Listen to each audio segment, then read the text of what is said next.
have one of those days where you feel invincible? You sign up for a gym membership, you download 10 apps, you tell yourself, this is the month I learn English, launch the podcast, and finally make time for my side project.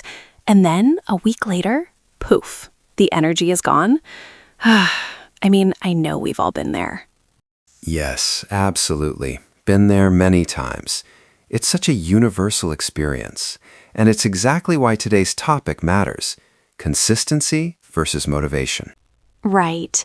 And for listeners, we're going to argue that motivation is unreliable, consistency is more powerful, and crucially, action can create motivation instead of waiting for motivation to create action. That's the core message I want us to return to. You don't need motivation to begin. You need consistency to keep going. I love that line, Maya. Motivation is a feeling, consistency is a decision. Let's unpack what we mean by motivation first. What is it? Where does it come from? And why does it fluctuate so much? Good question, Aaron. So, motivation, in simple terms, is the desire or drive to do something. It's tied closely to emotion. Sometimes it's excitement when an idea is new. Sometimes it's anxiety because of a looming deadline. And it can be intrinsic, like curiosity, or extrinsic, like a reward or praise. But the big catch is that motivation is state-based. It changes with sleep, stress, mood, environment, even the weather. Exactly. And because it's state-based, building your life around your best motivational days is a recipe for frustration. B.J. Fogg describes motivation like a wave. You can surf the crest occasionally, but the wave crashes and you're left holding plans that no longer fit your energy level. Yeah, and people fall into that trap all the time. They design 6-day-a-week gym plans when motivation is high, or massive study marathons. And when life throws a little stress at them, work, a sick kid, lack of sleep, the plan collapses. That's why consistency beats motivation for long-term results. Let's define consistency too. In our terms, consistency is showing up repeatedly over time, regardless of your mood. It's not about doing something intensely, it's about regularity. 10 minutes daily beats 3 hours once a week. It's a behavioral pattern, rooted in routines, systems, and habits. And consistency ties into identity. You know, when you say, I'm the kind of person who studies every day, versus I'm trying to study, that identity shift is huge. Each small action is a vote for that version of you. Totally. There's also an important false belief we need to tackle. I must feel motivated first. People tell themselves they'll start when they feel ready, when life calms down, when inspiration strikes. But feelings are unreliable and temporary. So if you wait for them, your progress is controlled by your mood. Which is why a more useful script is, I don't have to feel like it. I just have to show up in a small way. That tiny step is the bridge between wanting and doing. Let's dive into the science behind why motivation is unstable. We already mentioned the motivation wave. Another piece is dopamine, the neurotransmitter tied to reward and anticipation. New projects give a dopamine spike, new apps, new gear, fresh goals.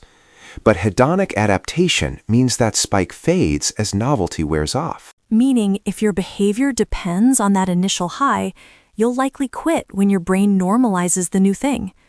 On the other hand, consistency relies on systems, habits, environmental design, and clarity of values, so it doesn't need constant dopamine fireworks to keep going. There used to be this idea called ego depletion, that self-control is like a muscle that gets used up during the day. That model is contested now, but one robust takeaway remains. Self-control is easier when you reduce friction, have clear routines, and align actions with identity. So consistency isn't about fighting every day. It's about designing your environment so the right actions are the default. Exactly. So let's move to our favorite framework. Action creates motivation. Motivation doesn't create action. Action creates motivation. That action, progress, confidence, motivation loop is the engine we want people to understand. Right, step by step. You start with action. even if it's tiny. That action produces progress. Maybe a new phrase learned, a single exercise completed, or a 2-minute recording done. Progress gives confidence. Okay, that wasn't that bad. That confidence then becomes motivation to do the next thing. It's so powerful. And this is not just theory. Behavioral activation in clinical psychology uses the same idea for depression. People are encouraged to take small, meaningful actions, even when they feel no motivation, and those actions often improve mood. Feelings follow action sometimes, not the other way around. So practically, the question becomes, how do we design actions that reliably produce progress, even on low-energy days? That's where habits, identity, and tiny minimums come in. Let's explain habit mechanics. Cue, routine, reward. The cue is the trigger. Time of day, place, emotion. The routine is what you do. Study, write, exercise. The reward is the payoff. Satisfaction, progress, relief. A good habit has a clear cue, a small routine, and a felt or acknowledged reward. Which brings us to the minimum strategy. Choose a minimum version of your habit. 5 minutes of English, 1 paragraph of writing, 5 push-ups. The rule is you can do more, but you only require the minimum. That keeps your streak alive on rough days and builds identity. I am someone who shows up. Small but consistent actions accumulate. 10 minutes a day becomes 70 minutes a week, roughly 60 hours a year. Meaningful practice. It reframes the "I don't have time" excuse. Often it means you're thinking you need big blocks, when actually micro gaps add up. Let's give listeners specific examples so they can visualize this. Take learning English. Compare 2 scenarios. Motivation first, a burst of study for hours, then drop off and guilt. Consistency first, 10-15 minutes attached to an existing routine, maybe after dinner. Over 6 months, hundreds of minutes add up to real progress. Yes, and students I work with often underestimate the power of those minutes.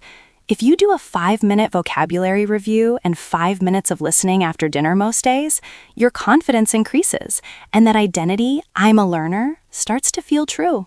Similarly, for creative projects like podcasting, the motivation-first creator obsesses over the perfect mic, the perfect cover art, records 2 episodes, gets low listens, and stops. The consistency-first creator commits to 1 episode a week for a year, keeps episodes short if needed, and improves through iteration and practice. Story time.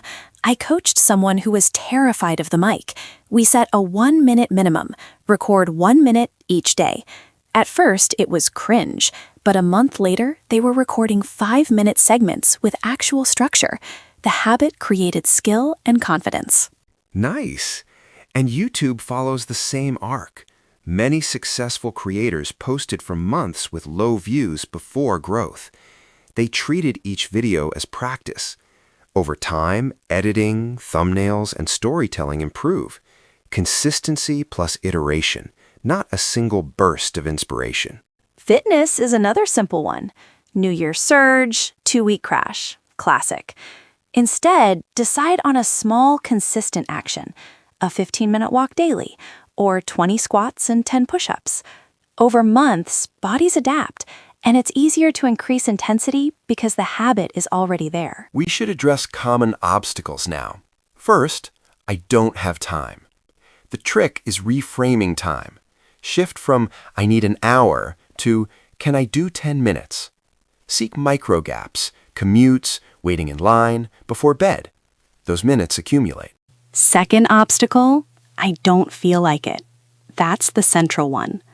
Our response is, accept you don't feel like it and do your minimum anyway. You're separating feelings from actions. You don't need to fix the feeling first. Third, perfectionism.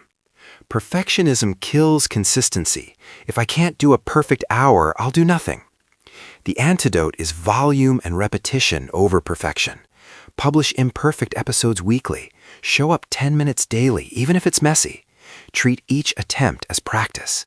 Fourth, all or nothing thinking. I missed 2 days, so I ruined my streak. The better rule is quick return. Missing happens. What's important is getting back on track quickly.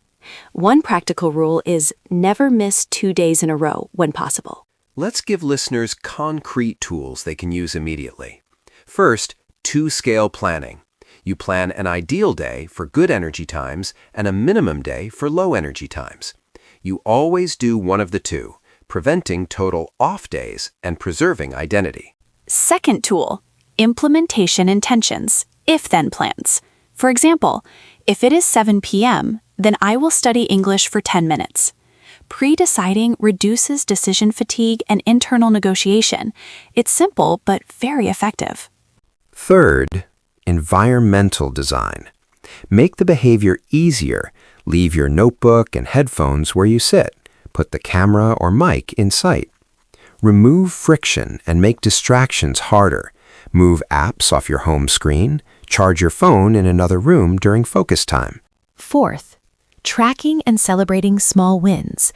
Use a habit tracker or a calendar with X marks, a short journal entry. Visible proof of consistency provides a psychological reward and fuels motivation. Even checking off a box matters. We should also cover nuance. Motivation isn't useless. It's a spark. Consistency is the fuel. Both matter, but you can't rely only on sparks. Motivation helps start big changes and push through big challenges, but it's not what sustains daily practice. And watch out for over-consistency burnout. Consistency doesn't mean never resting. True consistency includes planned rest, recovery days, and adjusting difficulty when life changes. The goal is to keep returning to what matters long-term, not to grind nonstop. Also, a quick note on passion. Some say if you loved it, you'd never need discipline. But even people who love their craft have days without momentum. Passion helps, but discipline and systems are what carry you when passion wanes. Okay, Erin, quick interruption. What about the identity angle? How exactly does identity-based behavior make consistency easier? Great question, Maya. Identity-based behavior means you act according to who you believe you are. If each small action is a vote for an identity, I am a runner, then over time, your actions align with that identity and the mental conflict reduces. It's less negotiation, more default. So every tiny habit adds up to who you become. Small votes, huge outcome. I like saying, every time you show up, you cast a vote for the person you want to become. Short and effective. Yep. Let's give listeners a couple of quick reflection prompts. First, what area have you been waiting to feel ready to start? Second, what would change if you committed to just 10 minutes a day for 6 months? And action prompts. Today, pick one small action under 10 minutes related to your big goal. Write an if-then plan. Decide your minimum day habit, what you'll do even on the worst days. Snap a photo or write it down to make it real. We should also suggest accountability options. Share your plan with a friend, post it on social media, or pair habit tracking with someone. Accountability can be motivating, but keep the system focused on small, reproducible actions. Quick interruption. Erin, do you have a one-sentence pep talk for listeners who feel guilty about slow progress? Sure. Small actions done consistently become big changes. There's no shame in slow progress. The shame would be not giving yourself consistent chances to improve. Nice. All right, let's tackle a listener question we've seen. Is it cheating to lower my standards and set minimums? What do you think, Erin? Not cheating, strategic. Minimums are scaffolding. You're not lowering your ultimate standard, you're ensuring you don't stop before you reach it. The minimum keeps the streak alive and the identity forming. That's a great way to put it. And people confuse minimums with mediocrity, but minimums are simply a base allowance that prevents all or nothing collapse. You can always escalate when you have more energy. Let's summarize some quick, practical steps for listeners to act on right now. Choose one habit. Define your ideal day and minimum day for it. Write an if-then plan. Design your environment to reduce friction, and track one small win today. And promise me one thing. Don't wait to feel ready. Start with the minimum. You don't need motivation to begin. You need consistency to keep going. Say it with me. I don't have to feel ready. I have to show up. Say it out loud if you want. Before we close, a quick myth buster. If I miss a day, I've ruined everything. False. Missing happens. The skill is getting back on track quickly. Plan for slips and have a simple re-entry rule. Do the minimum tonight or tomorrow morning. No negotiation. One more real-world tip. Use visible cues, habit trackers, Post-it notes, or simply leaving your gear out. The cue is half the battle. When your environment whispers, "Do this," you'll be less tempted to negotiate. And remember behavioral activation. If low mood is the barrier, action can change mood. Start very small, celebrate tiny wins, and you'll often find motivation rising after the action, not before. I want to leave listeners with 3 final sentences to carry with them. Motivation is a spark. Consistency is the fuel. Small actions done consistently become big changes. Okay, Aaron, any final thought? Just this. Don't build your life around your best days. Build systems that work on your worst days. And when you act, even minimally, you're creating a feedback loop that will reward you with progress and confidence. Perfect. If you took anything from today, let it be this. Pick one tiny action related to one goal and do it today for under 10 minutes. Share it with someone, track it, and come back next week to tell us what happened. We love hearing those stories. And if you want a practical exercise, write an if-then plan for tonight. If it's 9 p.m., then I'll spend 10 minutes on my project. Try it and notice how much easier it is to act when the decision is pre-made. Okay, wrap time. Aaron, quick sign-off line? Show up a little every day. That's the radical act. And I'll say, you don't need motivation to begin. You need consistency to keep going. Thanks for listening. See you next time. Oh, and Yeah? don't forget the minimum day. Promise me you'll pick one. Promise. All right, that's it.